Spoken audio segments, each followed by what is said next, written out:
दिख रही है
किसान का बेटा था वो वीरता का भंडार। वल्लभ भाई पटेल नाम कहलाता था सरदार। कार्मिक जनगण से था उसको प्यार अपार। अखिल देश ने उसे रहनुमा किया था स्वीकार। गांधी बापू का शिष्य, सत्य अहिंसा का अवतार, किंतु एक भारत करने को धर लेता हथियार। लौह पुरुष संबोधन था वो लोहे की दीवार। तेज पुंज तुम, शक्तिपीठ तुम, बल का सागर अपरंपार। ऋणी देश का नम्र नमन तुम स्वीकार लो सरदार।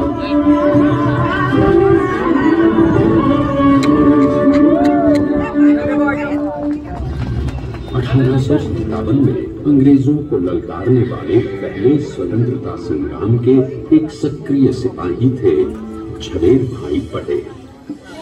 करमसद गांव के इस बहादुर देशभक्त किसान और उनकी पत्नी लाडबाई के 5 बेटों और एक बेटी में से चौथे पुत्र थे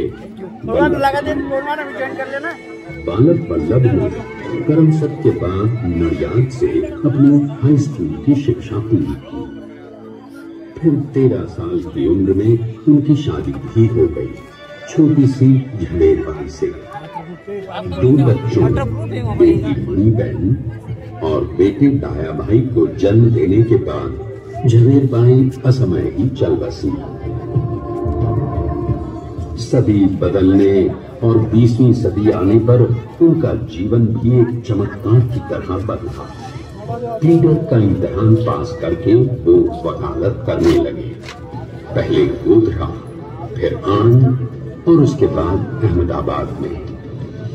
मगर जल्द ही वकालत छोड़कर वो बैरिस्टर बनने की इच्छा से इंग्लैंड चले गए। लंदन में बैरिस्ट्री में अव्वल आने और वजीफा जीतने वाले वो अनोखे भारतीय थे। अब तो अहमदाबाद की वरिष्ठ अदालत में बैरिस्टर पटेल की जिरह और जीतों की धूम मच गई।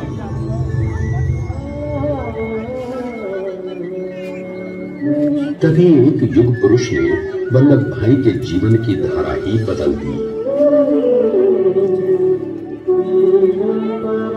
दक्षिण अफ्रीका में सत्याग्रह के अहिंसक अस्त्र से गोरे शासकों को सबक सिखाकर भारत वापस आए बैरिस्टर मोहनदास करमचंद गांधी से मिलकर वल्लभ भाई ने अपने कुछ वर्षों से सीखे विदेशी व्यवहार और संस्कार हमेशा के लिए त्याग दिए और अब वो अपने खेड़ा के किसानों को हक दिलाने के लिए बापू के साथ आंदोलन में कूद पड़े। अब उनके पैरों में जूते नहीं, गांव की धूल थी।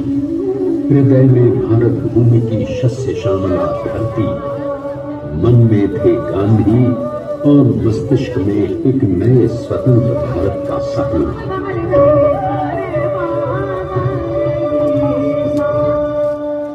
तभी बारडोली के मजबूर मजलूम किसानों की यातना का समाचार उनके पास पहुंचा।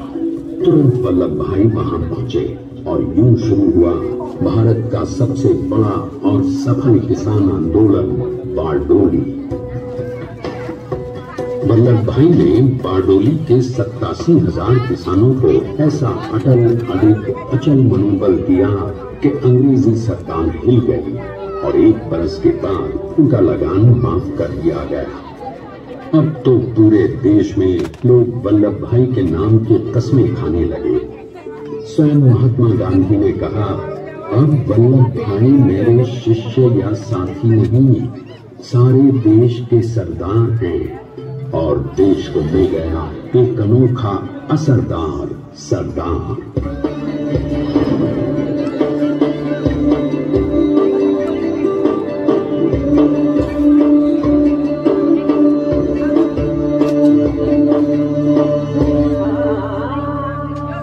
सरदार पटेल के नाम और देशभक्ति से अंग्रेज डरकर कांपने लगे।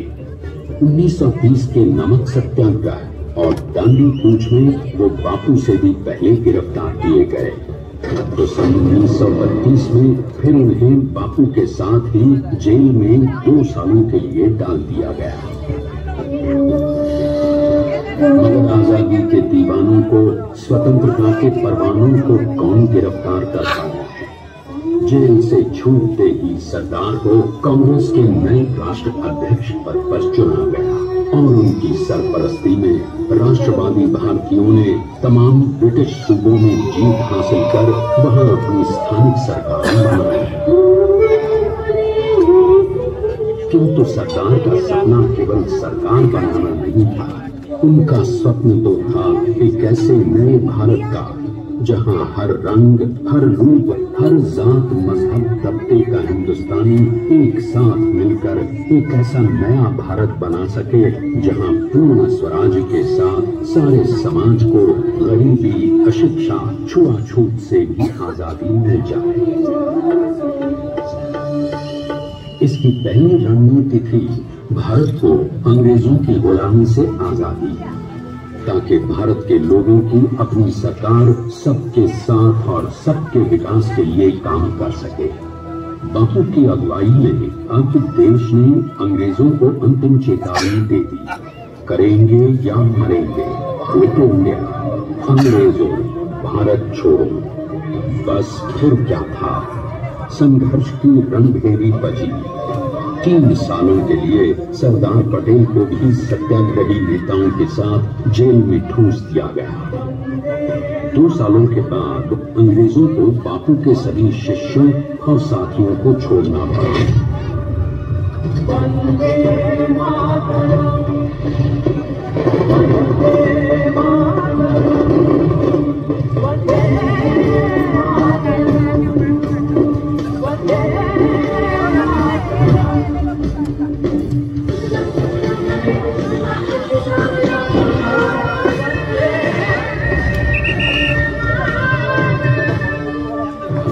स्वतंत्रता के स्वप्न के सच होने के साथ अब सरदार पर कई एक नई जिम्मेदारियां थी। आने वाली आजादी की तैयारी और एक नए भारत के लिए नए लोकतांत्रिक संविधान की संरचना। जैसा उनके साथी ने खुद कहा था, सरदार ने ही 6वीं हथौड़ी देकर एक नए भारत को उकेरा है।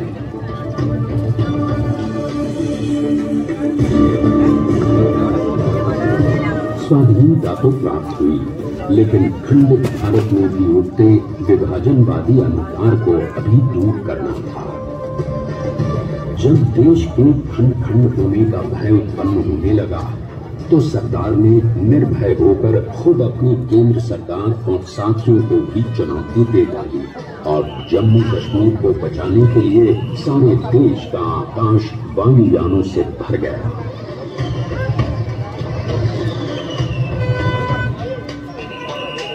और फिर हैदराबाद और जूनागढ़ के भारत में विलयीकरण को पाकिस्तान से चुनौती मिली। सरदार चाहते थे कि देश की 1 इंच धरती अब और विभाजित नहीं होनी चाहिए। नए भारत को एक करने के लिए समझा बुझाकर मना कर 565 रियासतों को सरदार ने अपनी सूझबूझ सदाशयता संबल से एक नए स्वतंत्र भारत का अभिन्न अंग बना दिया। हमारे इतिहास में अखंड भारत के पुरुषार्थ का ये एक महानतम अध्याय है। जैसा उन्होंने स्वयं कहा था, हमें नए धागों को पुराने ताने बाने में ऐसे पिरोना है कि एक दूसरे में गूंथ जाएं और बेहतरीन बनावट वाला एक नया भारत उभर कर सामने आ सके। अंततः अपने वज्र दृढ़ संकल्प से एक नया विराट विशाल एक भारत श्रेष्ठ भारत बनाकर दिखा ही दिया सरदार ने। संसार के सबसे बड़े प्रजातंत्र के शिल्पी को प्रणाम करने के लिए देश ने बनाया है ये समर्थ स्मारक। स्वाधीन भारत को समर्थ भारत में बदलने वाले सरदार पटेल को समर्पित प्रेरणा की भी है। प्रधानमंत्री श्री नरेंद्र मोदी के नेतृत्व में बनी विश्व की इस विशालतम प्रतिमा के सामने आकर सारी दुनिया जैसे स्वयं भी नतमस्तक हो जाती है।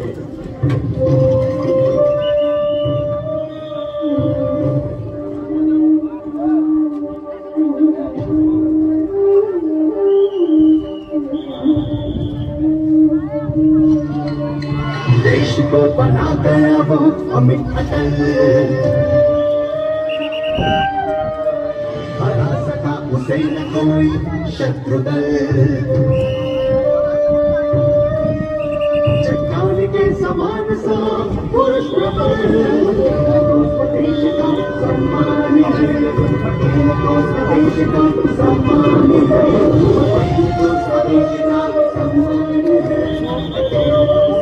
का सम्मान है।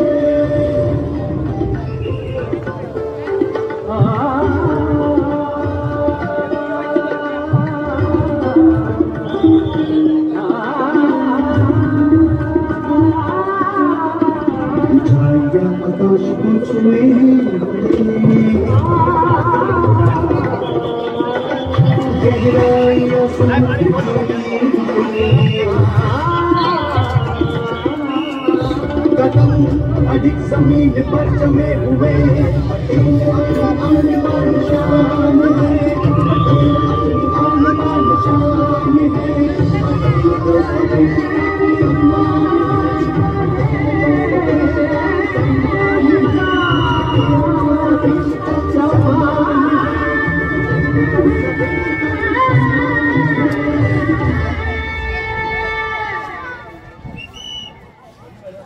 आइए देखते हैं कि अपने लौह पुरुष को श्रद्धांजलि देती 182 मीटर ऊंची विश्व की सबसे विशालकाय प्रतिमा का निर्माण कैसे हुआ।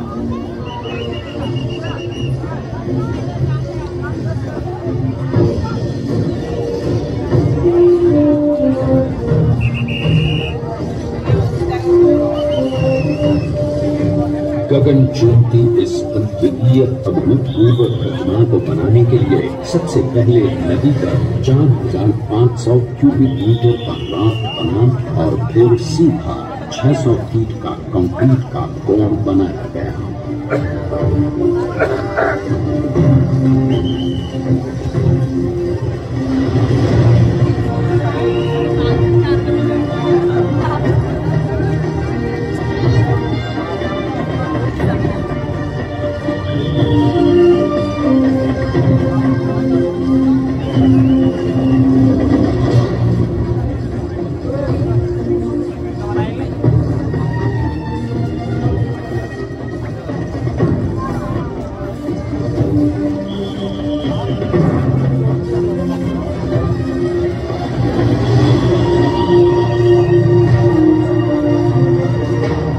इस कंक्रीट कोड के साथ लगाया गया स्टील का फ्रेमवर्क।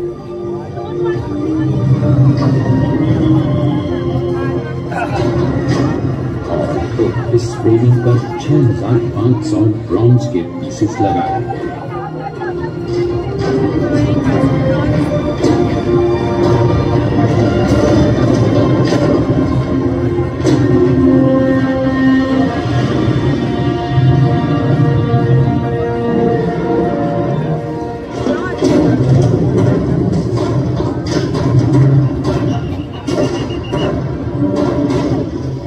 सोचिए कि 182 मीटर ऊंचे इस भव्य भव्य स्मारक के निर्माण में कितना सामान और मेहनत लगी है। 70,000 metric ton cement, 18,500 metric ton reinforcement steel, 6,000 metric ton structural steel और 1,700 मेट्रिक टन ब्रॉन्ज।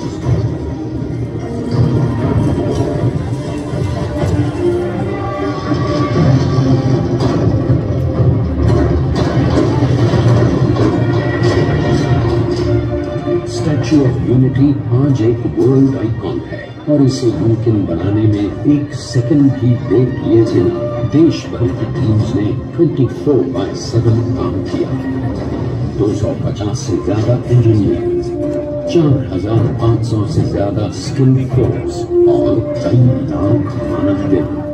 हम गर्व से कह सकते हैं कि कुल मिलाकर स्टैच्यू ऑफ यूनिटी के निर्माण में 95% माल सामान, मजदूर, इंजीनियर्स और एक्सपर्ट्स थे भारतीय। जानते हैं कि 182 मीटर ऊंची इस भव्य प्रतिमा को बनाने में कितना समय लगा? डिजाइन के लिए 12 महीने और निर्माण के लिए 34 महीने, यानी कुल मिलाकर केवल 46 महीने।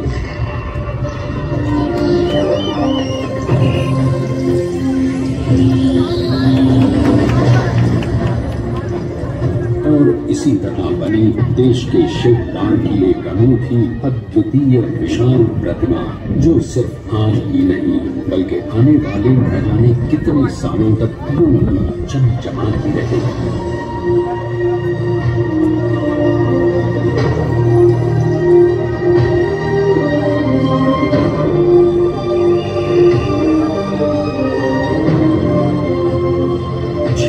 महीनों तक लगातार बिना रुके एकजुट होकर न जाने कितनों ने परिश्रम किया और उनका साथ दिया भारत की 125 करोड़ जनता। और तभी मुमकिन हो पाया एक ऐतिहासिक निर्माण जो आज कहलाता है भारत की नई पहचान। स्टैच्यू ऑफ यूनिटी, विश्व की सबसे ऊंची प्रतिमा।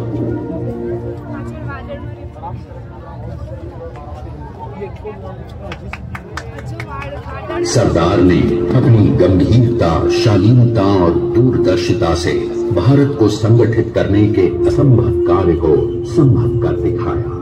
आइए आज हम सब उन्हीं की महिमा में विश्व के सामने एक उदाहरण रखें, क्योंकि ये ही भारत को श्रेष्ठता के मार्ग पर ले जाएगा। हमारा कर्तव्य ये है कि हमें निश्चय कर लेना चाहिए कि हमें हिंदुस्तान में जितने लोग हैं सबको हिल मिल के भाई भाई की तरह के रहना। स्टैच्यू ऑफ यूनिटी एकता की प्रतिमा और श्रेष्ठता का प्रतिबिंब है। एक पहल है इस अखंड भारत को श्रेष्ठ भारत बनाने के सपने को पूरा करने के लिए। एक पुकार है हम सबको एकजुट होने के लिए।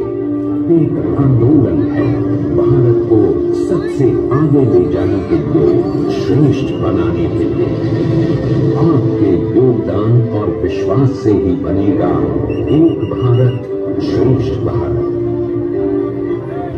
एकता का एकता का संदेश है कि भाषा अनेक, भाव एक, राज्य अनेक, राष्ट्र एक, पंथ अनेक, लक्ष्य एक, बोली अनेक, स्वर एक, रंग अनेक, तिरंगा एक, समाज अनेक, भारत एक, रिवाज अनेक, संस्कार एक, योजना अनेक, मकसद एक, कार्य अनेक, संकल्प एक,